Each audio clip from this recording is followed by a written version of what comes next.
Hello, Buckeye Nation. This week, in anticipation of the massive matchup that we have coming up on Saturday, I wanted to bring on a couple special guests. Today, I'm joined by a popular co-host of another Buckeye football podcast. He is an extremely knowledgeable Ohio State fan and a good friend. We dive into if and how we can analyze TTUN ahead of the game and what we think we might see on Saturday after the intro.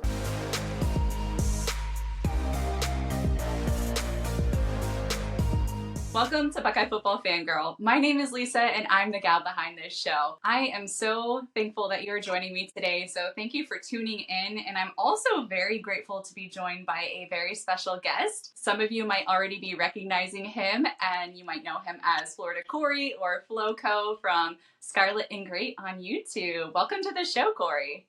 Thank you, Lisa. Thank you for having me as always. Absolutely. I am really excited to kind of dig into this game that we have coming up this weekend and really chat about TCUN. There is a huge game that we have looming over us, and I want to start out and just hear from you, Corey. How are you feeling about the game that we have coming up? I feel nothing. No. You know me, I don't really get nervous, but I do hate Michigan more than ever since the cheating scandal came out. Ordinarily, I'd just be like, ah, man, another fun rivalry game. Now I'm like, oh, now I want to beat them more than ever because of what happened the Yeah. last couple of years. So, Kyle McCord, no pressure, or else we are all going to hate you. That's kind of a lot of pressure there. I know you don't get real nervous before the games. I, on the other hand, get super nervous, and I have been a bundle of nerves ever since that Minnesota game kind of wrapped up, and we knew, probably third quarter it was wrapping up. We knew the game was pretty much over. I just started feeling it. The nerves were already starting to bubble up from the pit of my stomach. I am so nervous, and Wow, just last game they were getting nervous. I was nervous last Saturday before the Minnesota game was even over. He's like, the season's about to start. We're about to play whatever team Indiana. I'm like, man, I'm nervous for Michigan. Well, not quite that far back. That far back, I had a completely different view on the game. If I was feeling any sort of nervousness, it was a different kind of nervousness. But But we didn't know they were cheating back then. yeah. Well, like you're saying, all this has come to the surface about them cheating, and it has just completely changed how I see the rivalry and how I see How has it changed that?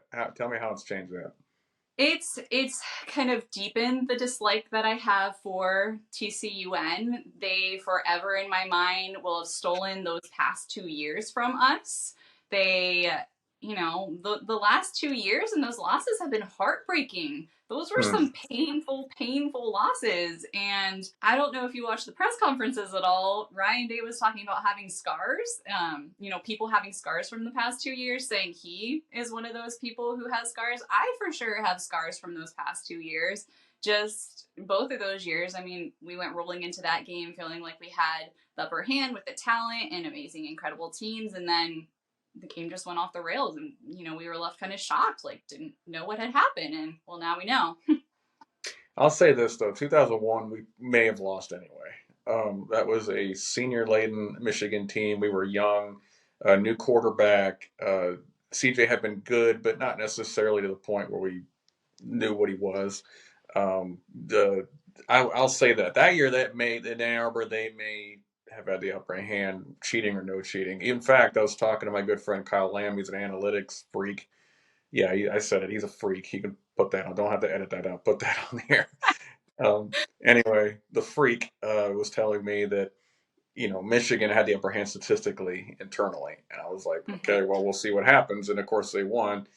But going back into Columbus, I felt like, okay, this is revenge time for Ryan Day. He's shown in the past he can win these games, and C.J. Stroud being an experienced quarterback. By then, Marvin Harrison and Emeka had found their groove. Defense was better than the year before, so we felt like we could win. Then they beat us even worse, and I it know. made it just that game didn't make any sense. No, no, it absolutely didn't. I mean, I went to that game and I was fully expecting to walk away celebrating a victory, and that Mm, obviously did not happen. But I mean, we all know, it's come to light. A bunch of allegations have surfaced over this past month or so. mm, And I have a question for you, just because mm. I kind of don't know how to do this, but how do you analyze TCUN after everything that has come to light? Like, how do you look at them and actually know, okay, they're going to be like this or that or whatever? I think you can objectively say they're a good team no matter what. Nope, And never. I will never say that. I said objectively. You're not Nope. speaking. Not, You're not speaking. No, you're not speaking objectively. You're ugh. just saying no. You're letting your fanhood run this one, and at least I you're can't, owning that. yeah, I can't take my Scarlet and Great glasses off. They are stuck on my face permanently. Well, all right. I'll do that for both of us then. Objectively speaking, over here on the Scarlet and Great side, they're a good team. They're talented. JJ McCarthy's a good quarterback. He hasn't thrown a TD pass in a month, but still, it's kind of funny. Um, Blake Corum, Donovan Edwards are a good running tandem, but I will say Michigan, even with their cheating ways, have struggled to run the ball this year consistently. Yeah. Our run game has been picking up because of Trevian and our change in blocking scheme. Yeah. So it obviously, if Michigan has to kind of pick their poison, they go too high shell to slow down our pass game, or they load the box to try to stop Trevian. And Kyle has shown he can make people pay when you load the box. Maryland was a great example of that. They loaded the box in the second half, and Kyle McCord looked like an All-American all of a sudden. Yeah. So I think you can objectively say they're going to try to ground and pound their way out of this game. Mm-hmm. Um, there's a reason for that. Obviously, new clock rules. They want to keep the ball out of our offense's hands. They want to ground and pound and keep defense on the field. Is our defense up to the task? I think so, but I think people have to realize what's going to happen is they're going to gash us a little bit, get to the 50-yard line, probably stall out. That's what our defense has been doing all year. But I could say J.J. McCarthy's not quite as good as the Heisman hype that he was getting. He might be a little bit injured right now. Their offensive tackles are legitimately bad. Mm-hmm. Penn State's defensive ends made them look horrible. It's just a matter, can we stop the run? I think if you stop the run, you win this game going away. I think the run game for both teams is going to be what they try to lean on. Like you said about Travion Henderson, I am super stoked to see him in this game. I think that what we've seen from him, the past few games has been incredible and amazing. And I hope he goes out and just runs all over TCUN. Nothing would make me happier than seeing that. But yeah, like you're saying with TCUN, they've looked more human since Mm-hmm. all the cheating allegations have come to the surface, and they haven't been able to lean on that anymore. I mean, maybe some of that is, they played Penn State, which is a fairly good team too. So the level of competition might have gone up a little bit, and they're not just playing cupcake teams anymore. It's hard to say. But one of the things I did find interesting looking back along against like the schedule and some of the stats and stuff is we had 7 common opponents, and I know you can't look at each game and the scores and Yeah. use the property to understand how that's gonna go down. But Ohio State, and I think it was 6 out of those 7 games, held the opponent to less points than TCUN did, which I found interesting. Take that how you may, but definitely I think the defenses are gonna play heavy for both of these teams. They're gonna really lean into those. And I expect to see a bunch of gadget plays from Michigan to artificially move the ball. This is the game, obviously, we throw the kitchen sink at everything. I don't know that we have anything cooked up or not. I just expect it from Michigan. A couple of reverse type plays, flea flicker type things, and it's up to our defense to remain disciplined. Thankfully, this year, outside of one play against Rutgers, they've done, which I don't even know how you stay disciplined with that fumble Ruski play. But Yeah. yeah, that was an anomaly. I think defense has done a great job of staying disciplined. So they don't allow big plays, generally speaking. Keep the ball in front of them. Okay, fine. Now it's just a matter of don't let them have 5 yards of carry per carry and stay disciplined when they try to fool you out of the gap. So Mm-hmm. it's really a test to Jim Knowles' defense coming up because I could just see Donovan Edwards throwing a halfback pitch, like he did against Iowa in the Big Ten title game a year or two ago. I can't remember which game it was, But just things like that, just that's what concerned me more than anything. It's just little gimmicky, gadgety plays that end up being a problem. Absolutely. So we've talked a lot about the defensive side of things. On the offensive side of things, is there anything you're worried about or anything you're concerned about? I guess if I have one concern, our playmakers are who they are. Emeka is going to be healthy, which is a good thing. Cade Stover is going to be healthy, which is a good thing. Trevian being the healthiest he's ever been at Ohio State is awesome. Kyle, his ankles are a little bad. He's a little banged up right now. Marvin healthy, but the offensive line has to be the biggest concern. Because Jonathan Simmons, while he's been playing better, he's still, you can't really say he's faced anybody of this caliber yet in the Michigan defense. Penn State's probably the closest thing. And I thought they handled the defensive line pretty decently against Penn State until the second half when we couldn't run the ball, but then they were loading the box, and it is what it is. Seems to be a common strategy with our opponents. They like to load the box in the second half. But, um, Carson Hinsman being a young center, he hasn't faced any kind of adversity like this. Josh Fryer scares me a little bit. He got McCord hurt the first half of Minnesota. I mean, and everybody says, well, Kyle McCord needs to step up into the pocket. It's like, well, as soon as he gets his plant foot set, Josh Fryer's guy is all over Kyle McCord. It's a little hard to step up in the pocket that way. There's been a couple of times this year that's been a problem. It's been a drive killer. I mean, I'm just going to go ahead and say I'm not Josh Fryer's biggest fan in the world. So, um, Simmons, I'm liking more and more. Jones and Jackson, I feel will get the job done. Hinsman and Fryer scare me a little bit. So it'll be interesting to see if we have to keep Max Pro in to allow Kyle McCord more time to throw the ball. But that obviously limits our options when they can bracket Marv, and then all of a sudden you have Emeka is the only other experienced receiver you have. I actually am curious to see how Carnell Tate steps up in this game in the receiving option. But are they also going to keep Julian Fleming in the slot in order to try to run the ball a little bit more with his blocking? So that a little bit of a balance there. Dylan Freeman, a good friend of mine, he thinks Julian Fleming is going to actually have a good game because the slot corner of Michigan's a little weak. And Ooh. I don't know. Julian Fleming's kind of guy. He might get 4 catches for 25 yards and have like 6 drops. I mean, it's just how he's been this year. So, but long story longer, offensive line probably is my concern. Yeah, yeah. I definitely agree with you with that. And I think my concerns have a little bit of overlap in the fact that I think my biggest concern is just with Kyle McCord and him possibly throwing an interception. So, we know the guy has veins of ice. He can keep a calm head throughout the entire game, which I think is one of his biggest Mm. strengths. And I love that about him. But he has had some times where he's had to step up and throw and not make the best decision for one reason or another, and it has resulted in the interceptions. um I know TCUN has a cornerback that has snagged quite a few interceptions already this year, and so I think that just concerns me, just that whether it be due to pressure or just him thinking something's there that's not quite there, he does step up and throw an interception that starts to swing the tide of the game. Obviously not hoping that happens. I don't want to speak anything into existence, but I think that is one of my biggest concerns. Do you have any concerns on the defensive side of things? I'll knock on some wood for you. Thank you. I Yeah, appreciate that. no problem. Defensive side of the ball concerns linebackers right now being confused in the gaps when in the run game. You have to stop the run against Michigan. You have to. I mean, they have not run great this year. They have been solid, but not like they were last year, where they were running over everybody. Their interior line's pretty good.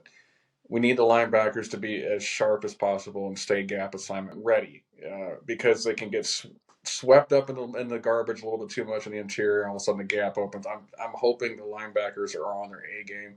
It'll be interesting to see what we do there. Do we go to a little bit more 4-3 at time, look at time because of the run game?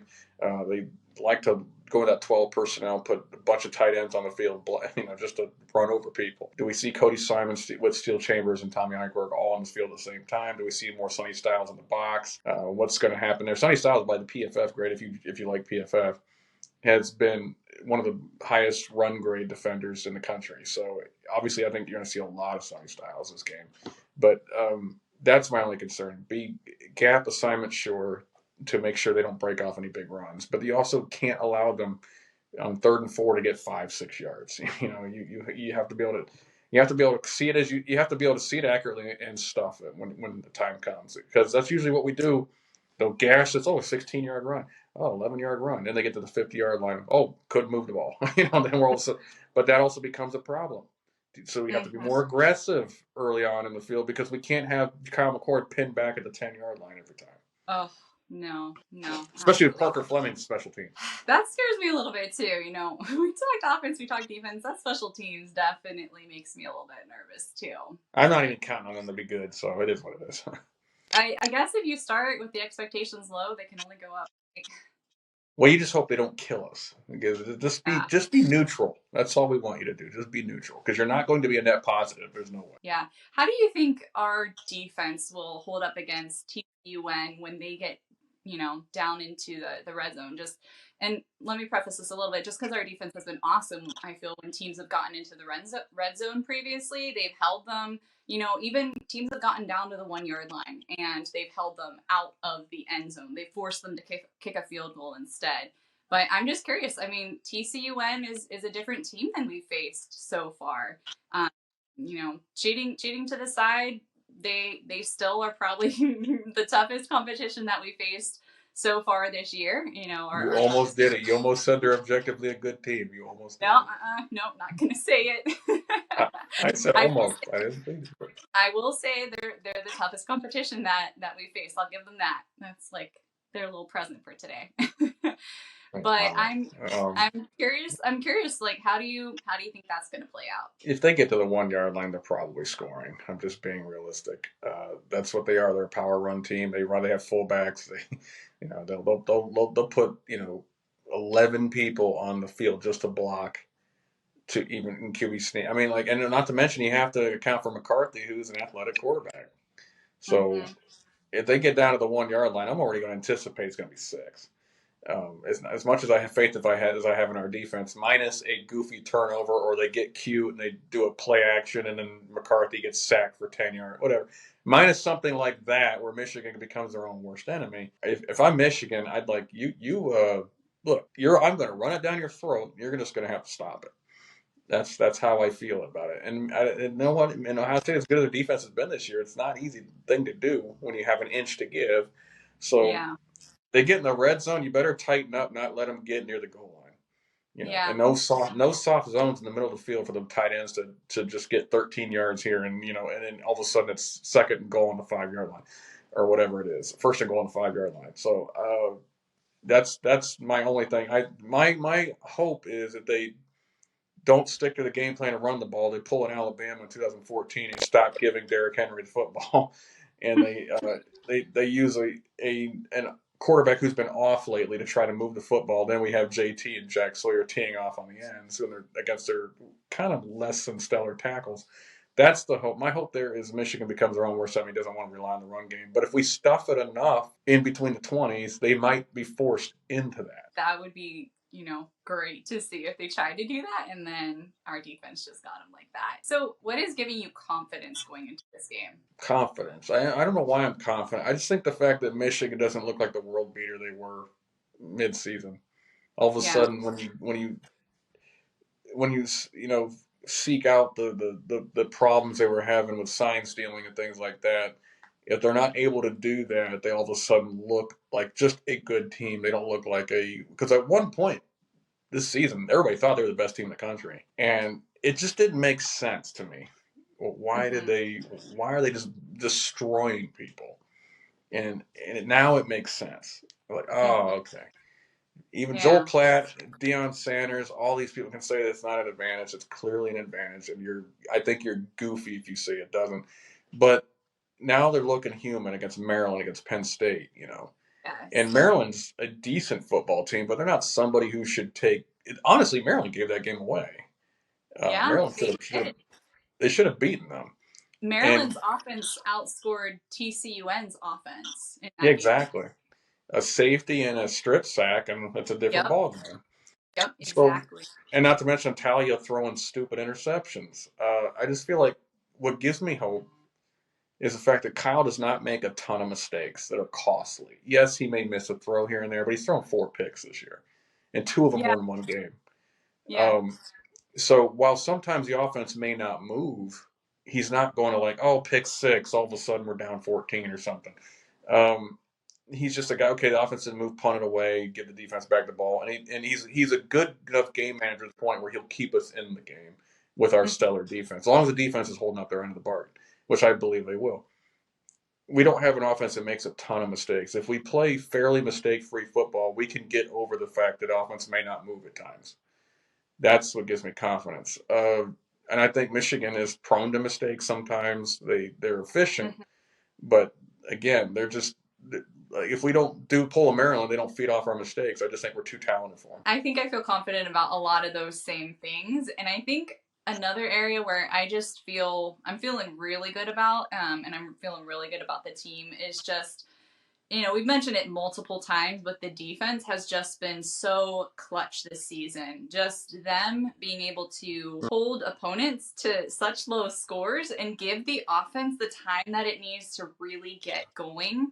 It seems sometimes the offense can take a couple quarters to really get rolling and get going, but the defense has bought them that time. So I think that's where my confidence in looking ahead to this game comes from, just being able to lean on the defense, being able to trust that they are going to get it done and not feel that nervous, ball in the pit of my stomach because of them, like I have the past couple of years. So yeah, it's been great talking about this game coming up. I am super nervous, but also super excited, super hyped up. And I'm curious, Corey, what's your score prediction for the game? Where do you see this going? 27-17 Ohio State. I think it's going to be 2017 late in the fourth quarter, and then one of our playmakers, such as Trevian or Marvin, ends up, maybe even Mecca, ends up with a game-sealing touchdown. So I'm not saying it's going to be like a dog walk, we win big and they whatever. It's one of those games where it's like, what's going to happen? Oh, touchdown! Oh, that's it. 2.5 minutes left to go. 10 That point would lead. be beautiful if that happens. I'd be so happy. Yeah, I'm very similar. I'm close to your score prediction. I think it's going to be 27-20, so a little bit closer. Exactly what Johnny said, by Is the way. that what Johnny said? All right, Johnny and I are on the same wavelength about that. So, yeah, I think it's going to be a one-score game. I think the difference maker might be our defense. I think they might, snag a ball out of the air or pick up a ball on the ground and run it back for 7 points there. And that's where I'm picking the swing of the game to go. But either way, I do think Ohio State walks away with the victory with this one. But it's going to be a good game. Again, like you said, I don't think it's going to be a walk in the park by any means. I think it is going to be a rough, brutal defensive battle, but it'll still be a good one. I agree. It'll be a fun one. I images of 2000. I want to say 5 or 6. No, 5 in Ann Arbor with Troy Smith and the game-winning touchdown with Antonio Pittman kind of come to mind when I think of this game. Mm-hmm. Yes, that'd be great. That'd be great. Well, thank you so much for joining me on this show. It has been a blast talking Ohio State football, getting ready for this huge game that we have coming up on Saturday. I really, really appreciate it. And just let everybody know, where can they find you online? Search on YouTube Ohio State football with Scarlet and Great. And if you want to find me on X or Twitter, I'm at Scarlet Great CT. Scarlet Great CT. Awesome. Thanks so much for joining me again, and it'll be a good one. All right, we'll see you all on the other side of this game. OH.